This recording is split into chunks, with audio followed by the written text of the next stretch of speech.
Udah kasih naik, Ri, udah Ri, pencetin Ri.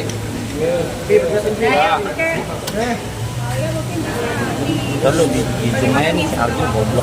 Dari hakim laki-laki 3, terambukan dari Turun ini. Iya, Assalamualaikum warahmatullahi wabarakatuh. Terima kasih rekan-rekan wartawan yang dari pagi udah luar biasa tunggu putusan Fadel. Dan tadi sama-sama kita dengar Fadel diputus 9 tahun. Ada beberapa fakta persidangan yang sudah dibacakan oleh majelis yang dianggap sudah dibacakan. Tapi dalam hal ini saya mau menyampaikan fakta persidangan seperti janji saya kepada rekan wartawan pada saat itu. Setelah putusan saya akan membuka fakta persidangan yang sebenarnya supaya Kak oke. Yang di sebelah kiri saya udah banyak yang kenal ya. Beliau hadir karena beliau cukup mengenal anak korban dan pelapor. Sebelah kanan saya adik saya dari tim kantor saya juga. Saya mau menjelaskan berdasarkan keterangan ahli forensik yang dihadirkan oleh jaksa penuntut umum dengan nomor visum 295-TU-FK-9-2014 tanggal 17 Oktober 2024. Ahli menyampaikan bahwa penyebab terperiksa melahirkan sudah tidak dapat ditemukan. Tidak ditemukan adanya penyakit yang dapat mempengaruhi kehamilan terperiksa. Namun tidak diketahui apakah terdapat komplikasi saat kehamilan, serta diketahui apakah terdapat kelainan dalam janin yang dikandung. Sehingga jelas dan terang bahwa di muka persidangan, bahkan dalam rangkaian proses penyidikan sampai dengan penuntutan telah ditemukan fakta bahwa apakah memang telah terjadi peristiwa hukum aborsi atau tidak. Fakta mana yang harus menjadi perhatian kita semua guna mendapat penegakan hukum? Bahwa jaksa penuntut umum juga telah tidak melengkapi berkas-berkas persidangan dalam terkait hasil visum terhadap janin. Pada saat persidangan, jaksa tidak dapat membuktikan dalam persidangan berkas-berkas hasil visum terhadap janin atau bayi yang dituduhkan oleh jaksa penuntut umum lahir akibat aborsi guna mencari fakta-fakta ilmiah untuk menegakkan dalil-dalil dakwaan dan tuntutan jaksa. Telah tidak ditemukan fakta hukum berupa dokumen forensik yang menyatakan bahwa telah terjadi aborsi yang dialami oleh anak korban atau bahwa aborsi telah terjadi sebagai akibat langsung dari obat yang diminum oleh anak korban maupun obat yang dimasukkan ke dalam vagina korban. Bahwa kurang cermatnya jaksa penuntut umum dan dalam melengkapi berkas-berkas yang dihadirkan di muka persidangan untuk menuntut terdakwa dengan tuduhan telah melakukan aborsi akan sangat sulit ditegakkan dalam perkara ini. Bahwa requisitioirnya tertanggal 1 September 2025, jaksa penuntut umum telah menuntut terdakwa bersalah atas aborsi atas kehamilan yang dialami oleh anak korban yang terjadi sebanyak 2 kali, yaitu pada tanggal 9 Mei 2024 dan pada bulan Juni 2024. Tolong di bold, bulan Mei 2024 aborsi pertama menurut jaksa penuntut umum. Aborsi kedua di bulan Juni di tahun yang sama 2024. Seperti tadi disampaikan oleh majelis, aborsi pertama itu pendarahan. Seperti kalian dengar, yang memesan obat adalah anak korban. Meminum dengan Sprite, diminum melalui mulut dan melalui vagina. Kemudian 5 menit kemudian merasakan perut mulas. Saat itu terjadi tidak ada Fadel di sana. Kalau tadi kalian dengar, ada yang dengar waktu majelis bilang anak korban memesan obat melalui Google, mundur ke belakang, pernah disampaikan oleh pengacara Nikita Mirzani bahwa katanya memesan obat Fadel. Tapi tadi kalian dengar sendiri dari mulut majelis hakim siapa yang memesan? Anak korban.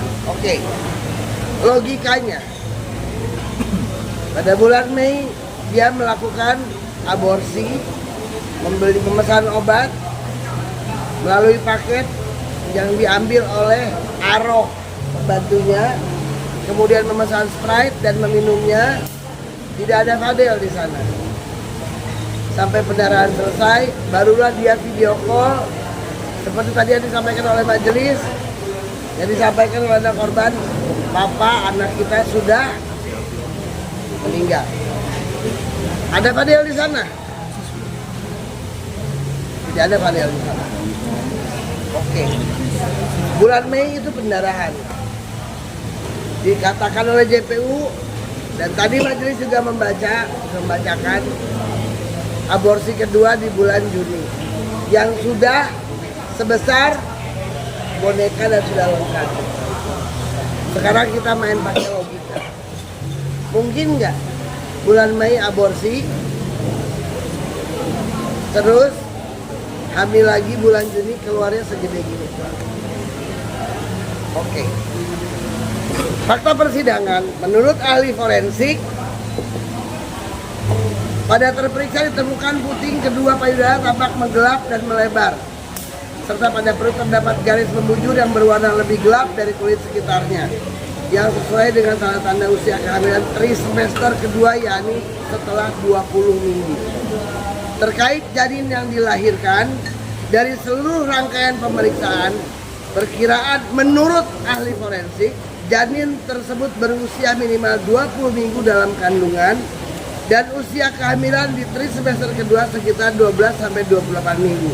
Sehingga ahli forensik yang dihadirkan oleh JPU memberikan kesimpulan usia janin yang dilahirkan antara 20-28 minggu dalam kandungan atau kurang lebih sekitar 5 bulan usia janin. 20-28 minggu, kita tarik mundur 20 minggu. Antara bulan Januari atau Februari sudah hamil. Di mana bulan Januari dan Februari beradanya Loli? Loli berada di UK.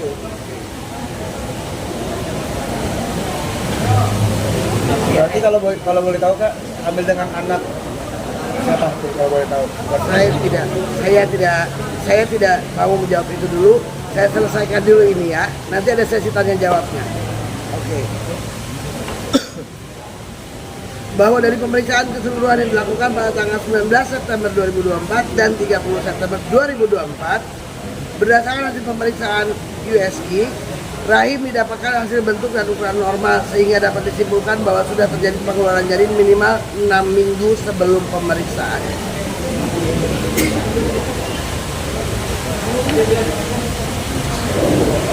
Tidak ada Fadel di dua peristiwa aborsi. Bahwa faktanya dalam persidangan, Fadel mengakui ditelepon saat sudah selesai terjadi pendarahan. Kemudian yang kedua, dia ditelepon, dikasih tahu janinnya keluar. Saya tanya Fadel di depan persidangan, saya tanya sebesar apa? Sebesar ini. Sudah lengkap, dan sudah dikubur oleh Fadel.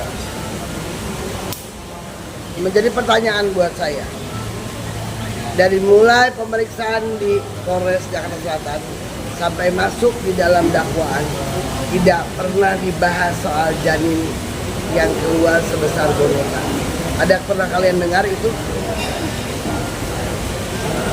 Kenapa itu tidak diperiksa? Kenapa itu tidak disebutkan? Itu yang pertama. Berdasarkan kesaksian anak korban di depan persidangan, dia mengakui bahwa dialah yang punya inisiatif aborsi. Sekarang pertanyaan saya lempar kepada rekan wartawan.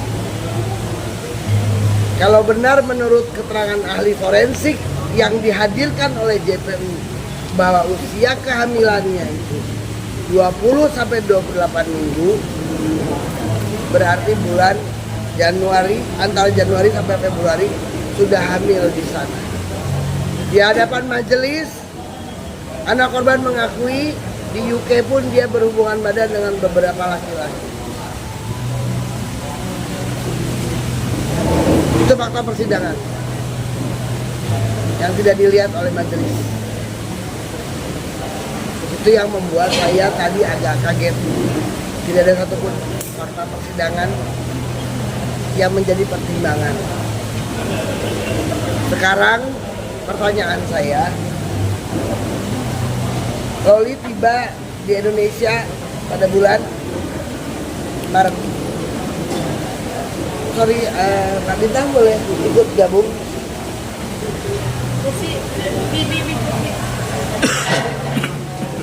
Loli tiba di Indonesia bulan Maret. Menurut keterangannya baru berhubungan dengan Fadel di bulan April. Mungkin nggak Mei hamil. Mungkin nggak Mei sudah aborsi. Kalian bisa lihat jejak digital itu nggak bisa hilang ya. Kalian bisa lihat di TikTok tanggal berapa dan siapa yang menjemput Loli di bandara. Di hadapan majelis, Loli menyampaikan berupaya 6 kali pulang ke rumah ibunya, namun tidak diterima oleh ibunya. Pertanyaan saya, peristiwa yang hari ini diputuskan akan terjadi nggak kalau ibunya terima dia pulang? Tidak terjadi. Dan sampai hari ini Loli tidak ada di rumah ibunya. Yang katanya sibuk mau melindungi anaknya, menuduh Fadel merusak masa depan anaknya, tapi sampai hari ini anaknya tidak diterima masuk di dalam rumahnya. Saat ditanya oleh majelis, apakah sekarang Loli sudah pulang ke rumah? Belum, yang mulia. Jadi sekarang tinggal di mana? Saya masih di safe house dan saya nggak betah, yang mulia. Itu yang jadi fakta persidangan. Kemudian tadi disampaikan menurut pertimbangan majelis ada tipu muslihat yang dilakukan atau bujuk rayu sehingga persetubuhan itu terjadi. Faktanya sejak kedatangan Loli di bulan Maret, Fadel sudah niat menikahinya karena Loli mengeluh sudah dibuang oleh ibunya. Dan kalian semua tahu pernah di-announce ya sama ibunya di media bahwa itu dia bukan anak saya. Kami lampirkan bukti di dalam pembelaan. Loli pernah menerima lamarannya Fadel. Fadel memberikan cincin berlian untuk pelamar. Jadi sejak awal niatnya menikahi, bukan seperti apa yang dituduhkan, bukan seperti apa yang dibuat opini selama ini.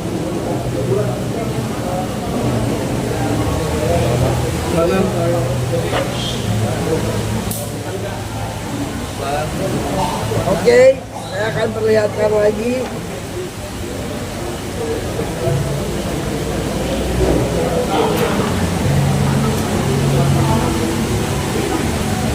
Tahan. Sini Kak. Tengah.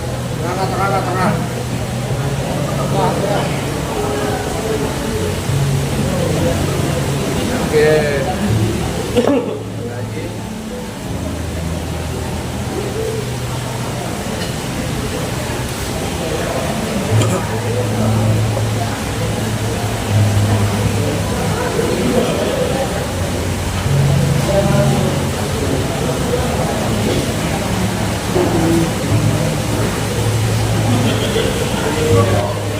Oke, ada satu postingan yang sangat menyedihkan dan miris buat saya karena saya punya anak. Dan mungkin ibu di luar sana yang punya anak.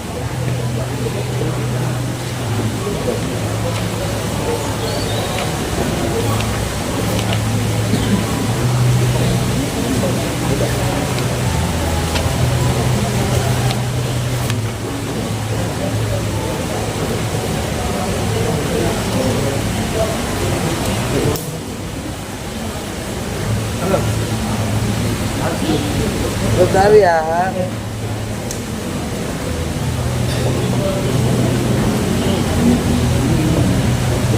Nikita Mirzani menghapus nama Loli dari ahli waris.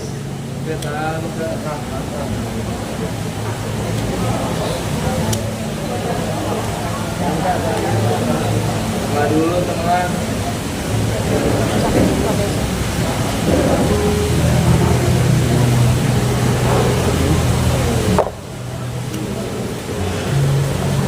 Postingan Nikita Mirzani yang ditaruh di media sosial untuk dibaca oleh semua rakyat Indonesia.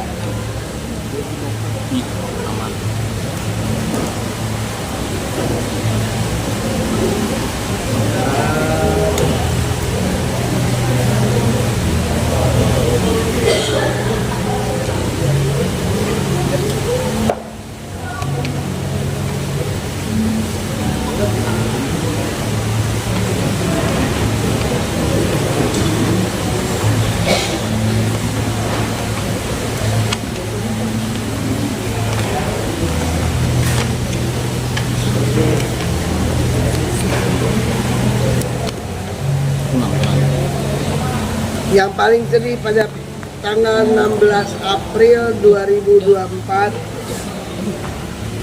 Loli memposting di Instagram story-nya persis di depan pagar rumah ibunya.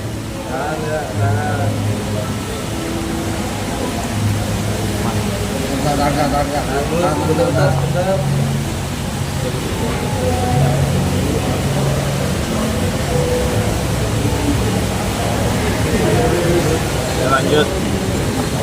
Saya bacakan kalimatnya. Bismillahirrahmanirrahim. Halo, selamat siang kepada Mimi dan penghuni rumah ini. Saya datang beberapa kali untuk bersilaturahmi. Loli datang dengan maksud baik dan Loli hanya ingin bertemu dengan Mimi dan adik-adik. Dengan ini Loli memohon kepada Mimi untuk meluangkan waktu agar bertemu walau 10 menit saja.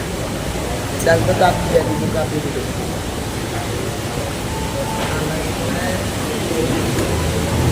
Jadi itu saat setelah pulang dari UK ya waktu itu. Ini bukti Rabe dan keluarga telah menjemput dari bandara, langsung mengantarkan Loli ke rumah ibunya dan tidak dibukakan pintu. Tahan.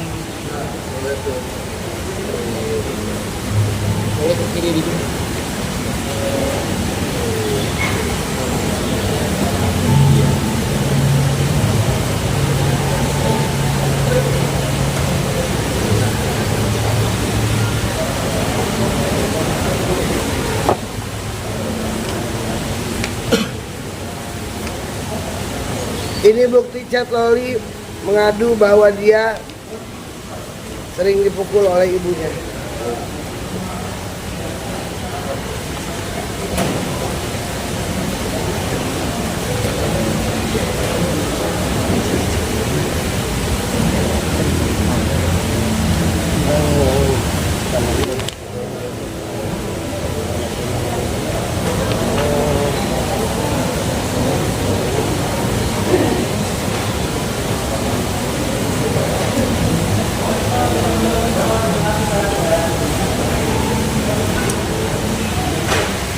Sini berstop.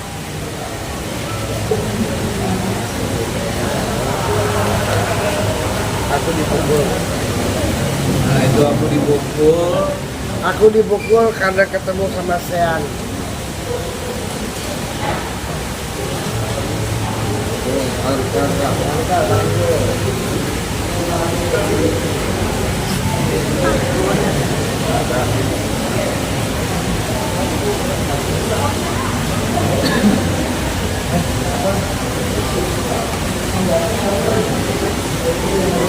Oke.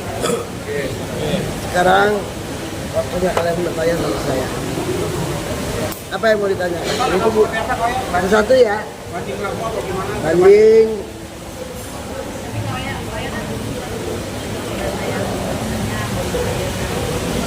Oh iya. Tidak. Sudah cukup sampai di sini. Karena seperti tadi kalian dengar, saya jawab pertanyaan dari majelis bahwa saya sudah upaya baik melalui pengacaranya. Hubungan saya dengan pengacara Fahmi Bamid hanya berseteru di persidangan, tapi di luar persidangan hubungan kami baik. Sampai kemarin saya masih chatting, beliau masih di rumah sakit Siloam, masih di opname. Kemudian saya mencoba upaya berjuang untuk klien saya untuk bisa menghubungi ayah kandungnya, dibantu oleh beliau. Tapi nanti boleh ditanya wawancara ke beliau saja. Jadi kalau saya ada jawabannya tadi seperti yang kalian dengarkan di hadapan persidangan. Jadi saya hanya mau menyampaikan, mau bertanya kepada semua netizen di luar sana yang sejak awal sudah percaya dengan opini yang dibentuk oleh ibunya sekarang ada di dalam sana, bahwa dia mengatakan Fadel menghancurkan masa depan anaknya, menghamili anaknya, menyuruh aborsi. Tapi kalian tadi semua mendengar apa yang dibacakan oleh majelis. Dipertegas menurut majelis siapa yang membeli, siapa yang memesan berdasarkan keterangan Loli pada saat di hadapan persidangan. Bahwa faktanya Loli sudah mengandung menurut ahli forensik yang dihadirkan oleh JPU yang tadi juga dibacakan oleh majelis. Usia kandungannya sudah 20 sampai 28 minggu. Which is kita tarik mundur itu bulan Januari atau Februari. Dia masih berada di UK.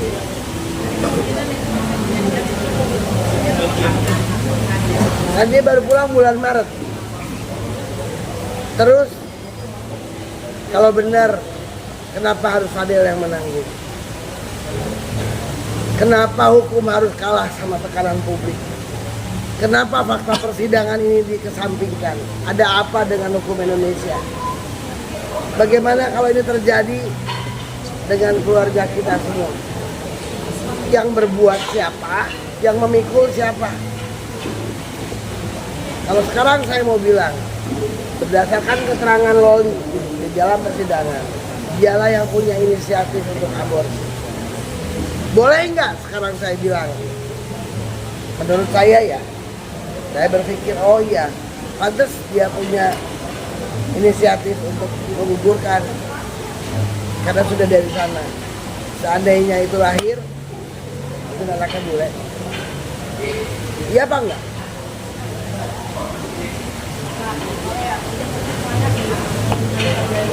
Ya.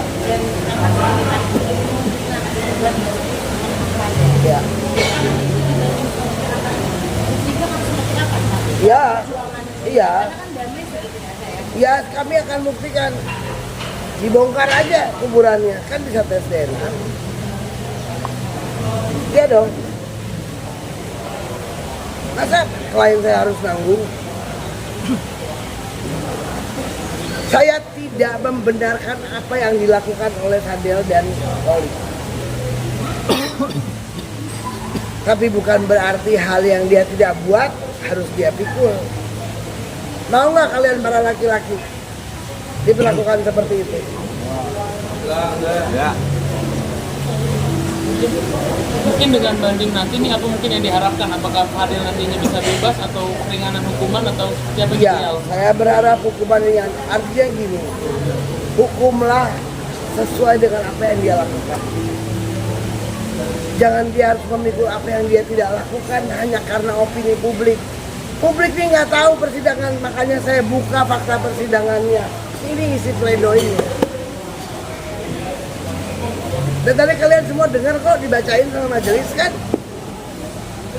Siapa yang memesan obat? Bagaimana cara dia minum? Apa ada perintah Fadel? Tidak ada. Fadel baru ditelepon, dikasih tahu dengan bahasa tadi majelis, anak kita sudah nggak ada.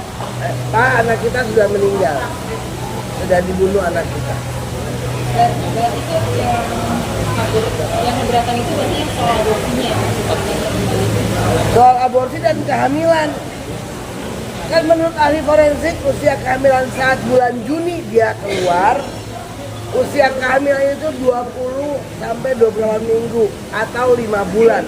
Masuk akal 5 bulan udah segede gini dong. Iya dong. Artinya bukan 2 kali aborsi, 1 kali percobaan aborsi. Yang pertama tidak berhasil. Iya apa enggak? Iya. Masa Mei aborsi terus Juni udah keluar segede gini?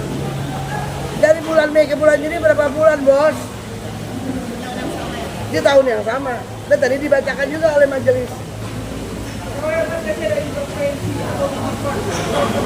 Wallahu alam. Cuman saya sedih sama hukum di Indonesia kalau seperti ini. Kenapa fakta persidangan ini diabaikan? Ada apa?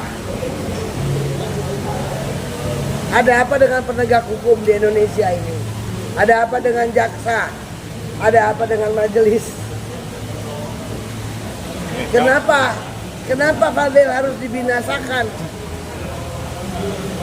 Dengan 9 tahun. Dan di dalam pledoi ini, saya sampaikan di pledoi. Semua yang ada di ruangan persidangan bertanggung jawab kelak di akhirat. Dan Fadel di dalam pledoinya menyampaikan dia akan sidang 1 persatu di akhirat. Kak, itu kan tadi kan yang disampaikan hakim kan bahwa dakwaan pertama dan dakwaan kedua dengan tuduhan ini dakwaan pertama terkait persetubuhan anak itu tidak keberatan atau sudah sesuai dengan fakta hukum yang ada. Iya, karena waktu itu kan masih di bawah umur 17. Nah, pernyataan Fadel di depan persidangan ketika majelis bertanya, kamu tahu nggak kalau itu di bawah umur? Fadel jawab nggak tahu karena menurut dia dan mungkin sebagian besar rakyat Indonesia, menurut Fadel umur 17 itu sudah dewasa karena punya KTP dan bisa ikut pemilu, iya apa enggak? Gimana? Oke, kau ya tadi sebelum persidangan. Kabur, bur. Ini ada kelihatan nggak untuk beberapa perubahan ini ya oknum ya yang ada dalam sidang itu dilaporkan lagi ke karena kan ini mengaburkan fakta. Saya sekarang kembalikan ke masyarakat Indonesia bahwa tadi kan yang mendengar apa yang disampaikan majelis usia kehamilan dan penguburan dan siapa yang punya inisiatif untuk aborsi kan kalian dengar sendiri dari majelis siapa yang mesen, siapa yang Google, siapa yang minum. Fadel tidak ada di tempat. Iya apa enggak? Jadi untuk orang yang di luar sana yang percaya sejak awal ini luar biasa di framingnya. Sekarang pertanyaan saya, kalau dia mau menyelamatkan anaknya seperti yang dia gembar-gemborin, saya terluka sebagai ibu, saya bla bla. Sampai hari ini anaknya nggak ada di rumahnya. Kenapa anaknya nggak boleh ke rumahnya? Kan dia di dalam. Kan bisa itu anak jaga adiknya. Jangan dong. Jangan karena Fadel ini diam, dibejak-bejak. Bahkan saya nggak tahu lah pendukung-pendukungnya itu basar-basar sialan itu juga otaknya nggak dipakai. Mudah-mudahan mereka alamin tuh apa yang sekarang dialamin sama keluarganya Fadel. Makanya saya bilang kalian laki-laki mau nggak ketemu pacaran? Dan tadi dengar nggak yang disampaikan oleh majelis? Yang dilakukan Fadel dilakukan juga oleh banyak apa? Banyak orang. Tapi semua netizen seolah-olah di dunia ini cuma Fadel yang bejat. Sementara majelis keluar dengan sangat lugasnya bahwa yang kamu lakukan ini Fadel dilakukan oleh banyak orang. Cuman karena kamu public figure dan pelapornya public figure jadi rame. Itu kan tadi kata majelis, kalian dengar semua kok. Kalau tadi ada yang dengar live-nya mungkin dengar.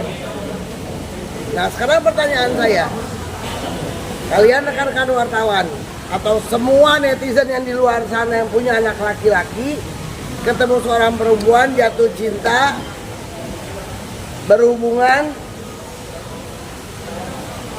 atau bukan anaknya, untuk tes DNA tadi menarik tuh, apakah memungkinkan, seberapa mungkin sih tes DNA dilakukan setelah di proses banding nanti? Dan di mana mungkin makam si janin ini? Ya nanti kita akan lihat. Kalian akan saya kasih tahu.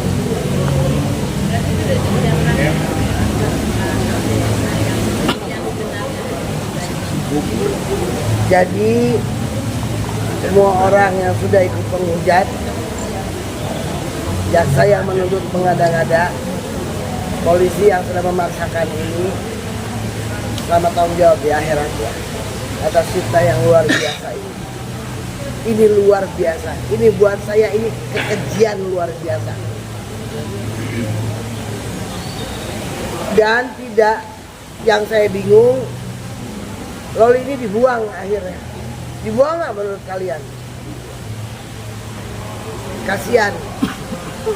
Dari tadi saya kasih lihat buktinya. Dari sana udah dilepas. Kan kalian baca tadi bukti yang saya kasih lihat. Di-announce sama ibunya bahwa ini bukan anak saya. Tiba-tiba heboh, ngejemput.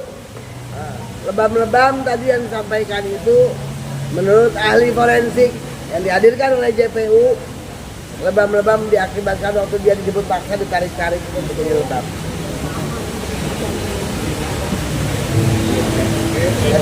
Ada lagi ya?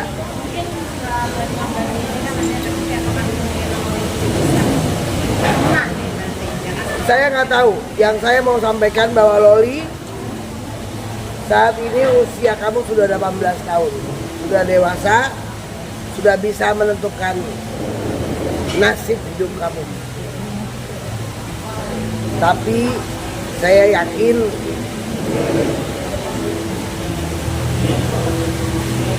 karmanya nggak lama. Silakan menuai apa yang kalian tabur semua.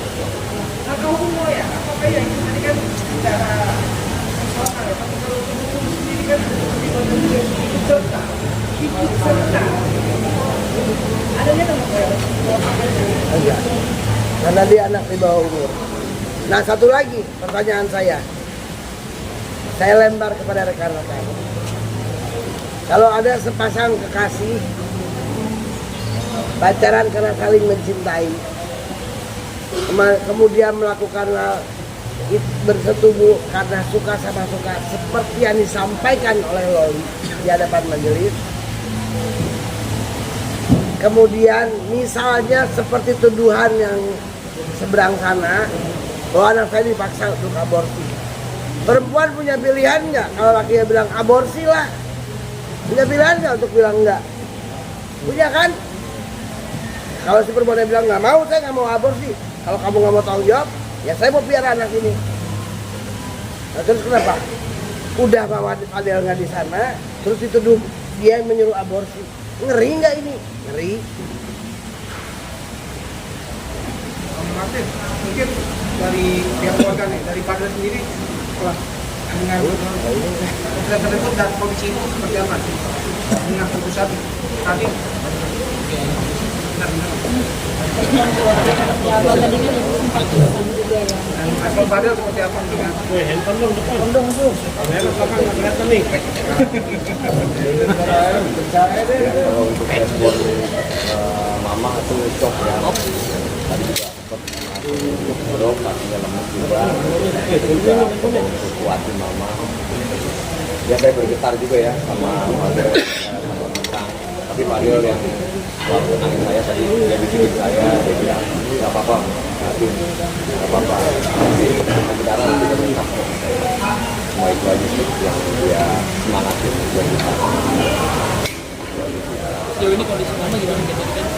Ya alhamdulillah sudah membaik, sudah masih lemes ya kasih sama kepala sudah.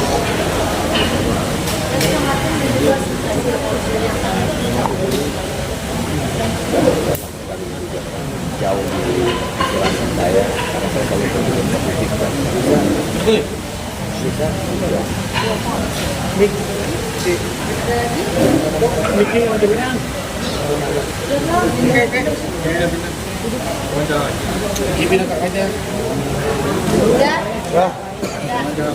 Oke, saya mau sekarang Bapak Robi yang menjelaskan karena beliaulah yang kenal dengan bapak kandungnya Wali.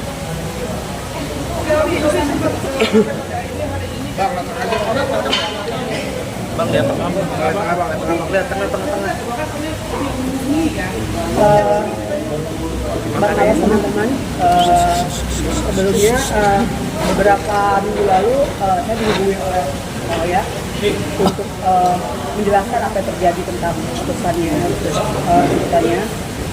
Saya pikir ini juga pandangan saya nggak terlalu adil teman-teman untuk anak usia 20 tahun putusannya segitu. Lalu Oya bercerita bila saya bisa menjembatani untuk perdamaian itu, saya bilang iya saya bisa, saya mengiyakan ya saya bisa. Saya kenal dekat sekali dengan keluarga beliau, keluarga papanya Loli. Saya menjembatani akhirnya saya ngobrol dengan mereka, tapi nggak tahu kenapa setelah saya ketemu mereka, lalu saya diteror sama dia. Keluarga itu juga diteror sama dia, Oya juga teror sama dia, diomongin yang nggak enak. Saya juga akhirnya ngebales, saya bilang ini kan yang sudah dewasa suka sama suka gitu loh. Jadi kalau emang ada hal perdamaian yang dilakukan kenapa enggak gitu. Lalu dia bercerita ya kayak nggak enak lah ngomong ke saya. Saya semakin semangat untuk membantu adanya perdamaian ini gitu. Tapi kan ternyata pihak sananya malah nge-DM keluarga kayaknya Loli dengan kata-kata yang nggak enak, kata-kata yang kurang pantas. Saya dekat sekali dengan keluarga Loli, tapi mereka dari keluarga introvert yang nggak mau kenal publik. Jadi jangan dulu juga nggak pernah tercium kan siapa ayahnya Loli gitu. Jadi saya juga minta maaf sebelumnya ke keluarga Loli karena sebelum saya berhubungan sama Kak Oya, mereka sudah bilang udah jangan ditulis lagi masalahnya Loli dan Fadel. Aku bilang kenapa mas? Aku bilang ini kan orang tuanya apanya mama. Kenapa mas? Kita kan harus berbicara yang benar gitu. Gak usah takut. Emang kan Fadel mau menikahi Loli, aku bilang setelah penjara. Jadi nggak ada hal yang itu ditutup-tutupin mas kayak gitu. Bukan ditutupin, mereka malas aja kalau misalnya